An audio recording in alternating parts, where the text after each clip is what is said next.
بسم اللہ الرحمن الرحیم۔ کیا آپ کو معلوم ہے کہ سعودی عرب کے ایک بینک میں خلیفہ سیم سیدنا عثمان رضی اللہ عنہ کا آج بھی کرنٹ اکاؤنٹ ہے؟ نہ صرف بینک اکاؤنٹ بلکہ مدینہ منورہ کی میونسپلٹی میں سیدنا عثمان بن عفان رضی اللہ عنہ کے نام پر باقاعدہ جائیداد رجسٹرڈ ہے۔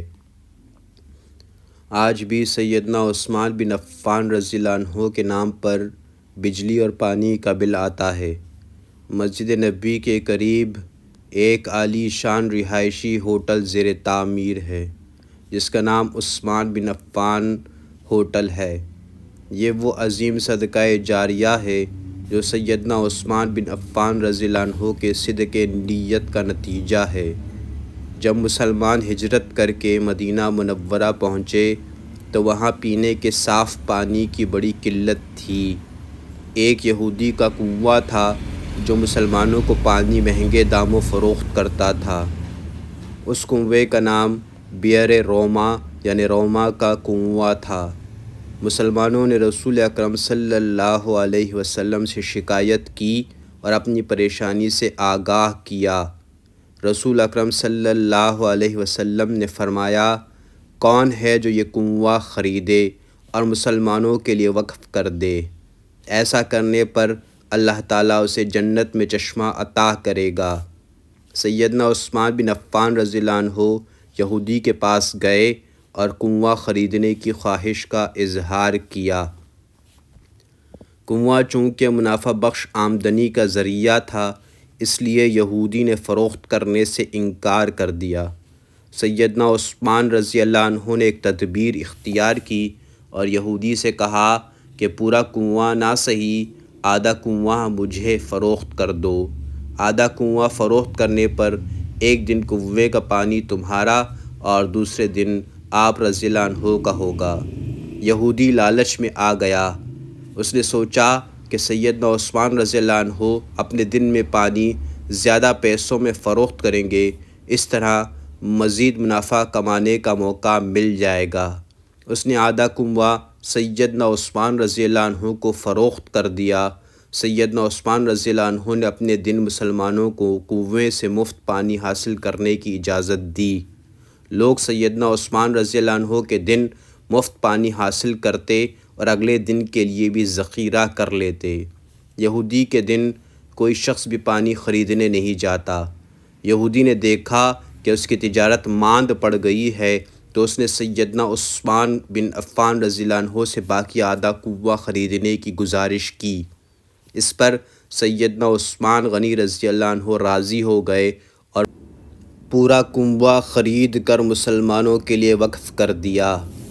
اس دوران ایک آدمی نے سیدنا عثمان رضی اللہ عنہ کو کنواں 2 گنا قیمت پر خریدنے کی پیشکش کی۔ سیدنا عثمان رضی اللہ عنہ نے فرمایا کہ آپ رضی اللہ عنہ کو اس سے کہیں زیادہ کی پیشکش ہے۔ اس نے کہا 3 گنا دوں گا۔ سیدنا عثمان رضی اللہ عنہ نے فرمایا آپ رضی اللہ عنہ کو اس سے کئی گنا کی پیشکش ہے۔ اس نے کہا کہ میں 4 گنا دوں گا۔ سیدنا عثمان رضی اللہ عنہ نے کہا کہ مجھے اس سے بھی کہیں زیادہ کی پیشکش ہے۔ اس طرح آدمی بڑھاتا رہا اور سیدنا عثمان رضی اللہ عنہ یہی جواب دیتے رہے، یہاں تک کہ اس آدمی نے کہا حضرت آخر کون ہے جو آپ کو 10 گنا دینے کی پیشکش کر رہا ہے؟ سیدنا عثمان رضی اللہ عنہ نے فرمایا کہ میرا رب مجھے ایک نیکی پر 10 گنا اجر دینے کی پیشکش کرتا ہے۔ وقت گزرتا گیا اور یہ کنواں مسلمانوں کو سیراب کرتا رہا، یہاں تک کہ کنویں کے ارد گرد کھجوروں کا باغ بن گیا۔ عثمانی سلطنت کے زمانے میں اس باغ کی دیکھ بھال ہوئی۔